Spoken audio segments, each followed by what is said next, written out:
Hi friends, welcome to village life style. அனைவருக்கும் happy போகி பண்டிகை நல்வாழ்த்துக்கள். இன்றைக்கி நம்மளும் போகி எப்படி கொண்டாடணும்னு பார்க்கலாம் வாங்க. காலையிலே நாங்கள் 4 மணிக்கெலாம் எழுந்திரிச்சு பாருங்கள், தெருவே அமைதியாக இருந்துகிட்ருக்கு.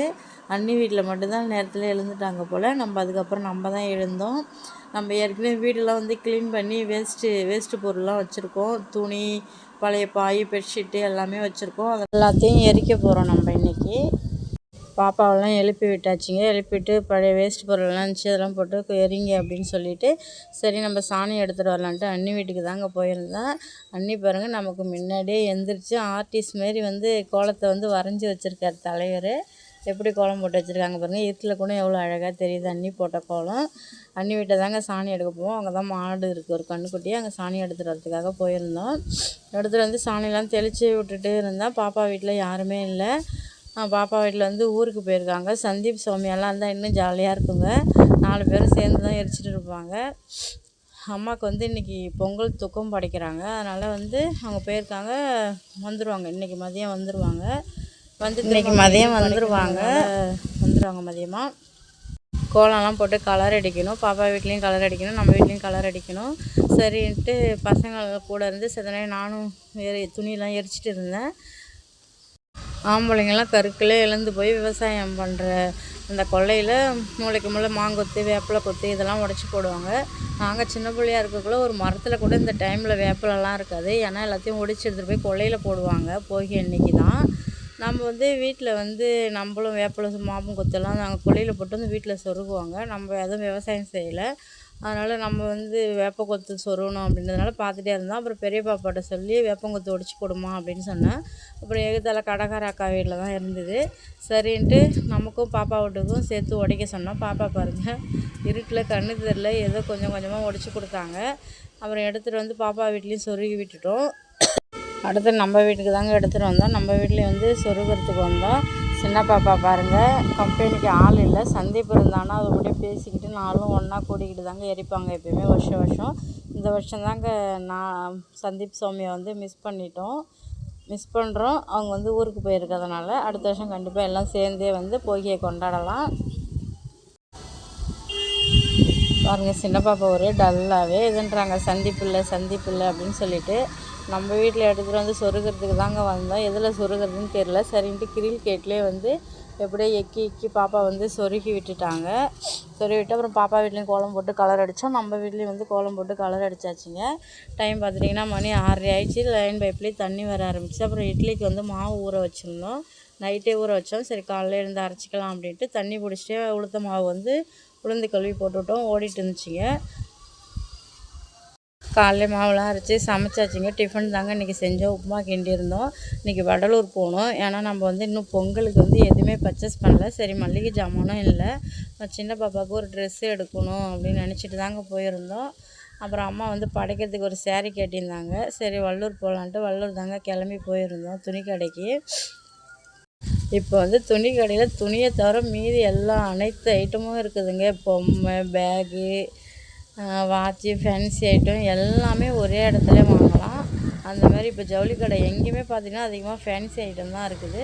அந்தமாரி எங்கேயும் பாருங்கள் வெறும் பொம்மை, வாட்சு எல்லாமே இருந்துச்சு. பாப்பா எதை பார்த்தாலும் எனக்கு வாங்கித்தாங்கன்னு சொல்லிகிட்டே இருந்தாள். சரின்ட்டு அம்மா வீட்டு தெய்வத்துக்கு படைக்கிறதுக்கு சேரீ ஒன்று எடுத்து தர சொல்லியிருந்தாங்க. சரி வாயில் புடவை தாங்க பார்த்துட்டு இருந்தோம். நாங்கள் என்ன புடவை எடுத்தோன்னு பாருங்கள்.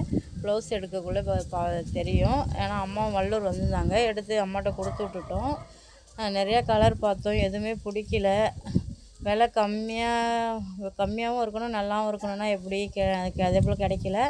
சரின்ட்டு விலை ஒரு 400 ரூபாய்க்குள்ளே எடுக்கலாம் அப்படின்னு சொல்லிட்டு அப்புறமேட்டுக்கு இந்த கலர் தாங்க எடுத்திருந்தோம். ரெட்டும் எல்லோவும் சேர்ந்த மாதிரி சூப்பராக இருந்துச்சுங்க பார்க்குறதுக்கு. அதுக்கு ப்ளவுஸ் எடுக்கலான்ட்டு தாங்க போயிருந்தோம். அம்மாவுக்கு 80 மீட்டர் எடுத்தால் போதும்.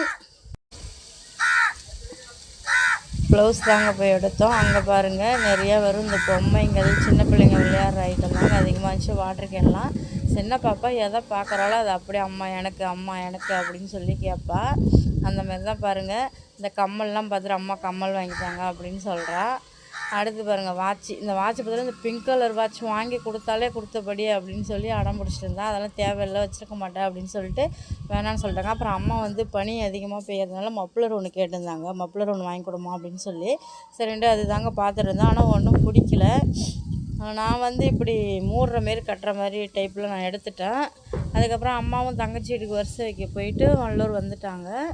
அதுக்கு முன்னாடியே எல்லாத்தையுமே எடுத்து பில் போர்டை வச்சுட்டேன். அப்புறம் அம்மாவும் துணி கடைக்கு வந்தாங்க. வந்து பார்த்துட்டு அந்த மப்ளர் அது வேண்டாம், இப்படி கட்டுற மாதிரி வேண்டும் அப்படின்னு சொல்லிட்டு வேறு தாங்க எடுத்துக்கிட்டாங்க. சரி வாட்ச் கேட்குறா பாப்பா. அடுத்தது பார்த்துக்கிட்டிங்கன்னா வாட்ச் வாட்டர் கேன்லாம் கேட்டு அடம் பண்ணுறா. சரி வேண்டாம் அப்படின்னு சொல்லிட்டு பார்த்தா உடனே கர்ச்சிப்பை பார்த்துட்டு கர்ச்சிப்பு வேணும் அப்படின்னு சொன்னான்.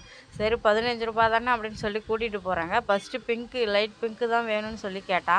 சரி அக்காவுக்கு ஒன்று வாங்குமான்னு சொன்னான்ட்டு ஒரு ரெட் கலர் எடுத்தாங்க. உடனே எனக்கு ரெட்டு வேணுமா அப்படின்னு சொல்லி அடம் பிடிக்கிறா. சரின்ட்டு அவளுக்கு 2 பெரிய பாப்பாவுக்கு ஒரு கர்ச்சிப்பும் எடுத்துகிட்டு எல்லாத்தையும் பில் போட கொண்டாந்து வச்சுட்டோங்க. வச்சுட்டு சரி சின்ன பாப்பாவுக்கு வந்து ஒரு வெஸ்டர்ன் டாப்பு பார்க்கலான்ட்டு திரும்ப மேலே போயிருந்து அங்கே பார்த்தோம். அங்கே எதுவுமே வந்து அவளுக்கு பிடிக்கல. அவள் எதிர்பார்க்குற மாரி அவள் வந்து இந்த ஓப்பன் கோட்லேயே பிளாக்கில் வந்து கேட்டிருந்தா. ஆனால் அந்த மாதிரி இல்லை, பிளாக்கில் இல்லை, மற்ற எல்லா கலரும் இருக்குது அப்படின்னு சொல்லியிருந்தாங்க. ஆனால் அவள் பிளாக்கு தான் வேணும் அப்படின்னு சொல்லி கேட்டாள். நிறைய டாப்பு வெஸ்டர்ன் டாப்லாம் எடுத்து போட்டாங்க. ஆனால் எதுவுமே பிடிக்கலைங்க. தீபாவளிக்கு தான் ஒரே கூட்டமாக இருந்தது துணி கடை. ஆனால் இந்த டைம் வந்து பொங்கலுக்கு கொஞ்சம் ரஷ் கம்மியாக தான் இருந்துச்சு, கூட்டமெல்லாம் இல்லை. பிளாக்கில் கேட்டது இந்த கலர் எடுத்து போட்டாங்க. ஆனால் இது வந்து எதுவுமே இல்லை, நார்மலாக அப்படியே தான் இருந்துச்சு. சரி வேண்டாம் அப்படின்னு சொல்லிட்டா. அப்புறம் அம்மாவுக்கு எடுத்த துணிலாம் பில் போட்டு அம்மாவும் வந்துட்டாங்க. அப்புறம் அம்மாட்ட வந்து கொடுத்து விட்டுட்டு திரும்ப இந்த 30 ரூபா பக்கத்துலேயே 130 ரூபா ஜாமான் கடைன்னு சொல்லி 130 ரூபா எந்த பொருள் எடுத்தாலும் அப்படின்னு சொல்லி ஒரு கடை இருந்துச்சு. அங்கே தாங்க போயிருந்தோம். அங்கே வந்து இந்த ஹேண்ட்பேக்கெல்லாம் பார்த்துட்டு எனக்கு ஹேண்ட்பேக் வேணும்னு ஒரே அடங்க. ஏற்கனவே இருக்கிறது எதுவுமே யூஸ் பண்ணுறது கிடையாது, எல்லாத்தையும் வாங்கி வீட்டில் வச்சுக்கிறது. ஆனால் அங்கே பாருங்கள் எந்த பொருள் எடுத்தாலும் 130 ரூபா. நல்லா தாங்க இருந்துச்சு. நம்ம பணம் எதுவும் எடுக்கலை. அடுத்து வந்து ஃபேன்சி ஸ்டோர் தாங்க போயிருந்தோம். நம்ம அண்ணி கூட வந்தாங்க. எங்களுக்கு வரிசை வைக்கிறதுக்காக வளைய வாங்கலாம் வான்னு சொல்லி போய் ஃபேன்சி ஐட்டம் தான் அவங்க பார்த்துட்டு இருந்தோம். நாங்கள் வந்து கல் வச்ச வளைய தான் வேணும் அப்படின்னு சொன்னால் அந்த வளைய தான் பார்த்துருந்தோம் எனக்கும் எங்கள் பாப்பாவுக்கும். பாருங்கள் நிறையா வெறும் இப்போ பொங்கலுக்காக செயின், தோடு, எல்லாமே சூப்பராக வந்துருந்தது. எல்லாமே புதுசாக தாங்க இருந்துச்சு ஃபேன்சி ஐட்டம் ஃபுல்லாகவே. இங்கேயும் வந்து சின்ன பாப்பா வந்து எனக்கு கம்மல் தான் வேணும் அப்படின்னு சொல்லி ஒரு அடங்க. கம்மல், நகை பாலிஸ், எங்கே போனாலும் நகை பாலிஸு, கம்மல், ஹேண்ட்பேக்கு, செப்பல் இது தாங்க அடிக்கடி வாங்கி ஆனால் அவ்வளோ யூஸ் பண்ண மாட்டேன், அப்படியே வச்சுருப்பா. அப்புறம் ஃபேன்சி ஐட்டெலாம் எடுத்துகிட்டு திரும்ப வந்து துணி கடைக்கு தாங்க வந்திருந்தோம். சரி அங்கே நல்லா இல்லை அப்படின்னு சொல்கிறாங்கனால சரி வீட்டுக்கு மாற்றுக்கு எப்பயும் எடுக்கிற மாதிரி ஃபேண்ட் ஷர்ட் ஒன்று எடுத்து கொடுக்கலாம் அப்படின்னு சொல்லிவிட்டு நாங்கள் வேறு துணி கடைக்கு தாங்க வந்திருந்தோம். இங்கேயும் வந்து பார்த்தா எல்லாம் தீபாவளிக்கு வந்த கலெக்ஷனை தான் இருந்துச்சு. புதுசாக எந்த கலெக்ஷன் ஒன்றும் இல்லை. ஆனால் தீபாவளியை விட இப்போ ரேட் அதிகமாகிருச்சிங்க. சரி வந்ததுக்கு என்ன செய்கிறது அப்படின்ட்டு ஒரு ஃபேண்ட்டும் ஒரு சட்டையும் தாங்க ஒன்று எடுத்திருந்தோம். ஃபேண்ட் அண்ணி தான் எடுத்து கொடுத்தாங்க, ஆனால் சட்டை மட்டும்தான் வாங்கியிருந்தேன். இங்கேயும் ஒன்றும் பிடிக்கலைங்க. நம்ம எதிர்பார்த்த மாதிரி எதுவும் துணி ஒன்றும் அமையலை, துணியும் எடுக்கலை. சரி அப்புறம் எல்லாம் பார்த்து இருக்கிறத போட்டுக்கலாம் அப்படின்ட்டு வந்துட்டோம். நம்ம காலையில் 12 மணிக்கு வந்தோம். எப்போயுமே விசேஷ டைமில் நம்ம வெளியில் போனால் ஒரு நாள் அப்படியே முழுசாக ஆகிடுங்க. காலையில் வந்தால் ரொம்ப அங்கேயும் சுற்றி ரொம்ப கால் வலி டயர்டாக ஆயிடுச்சு.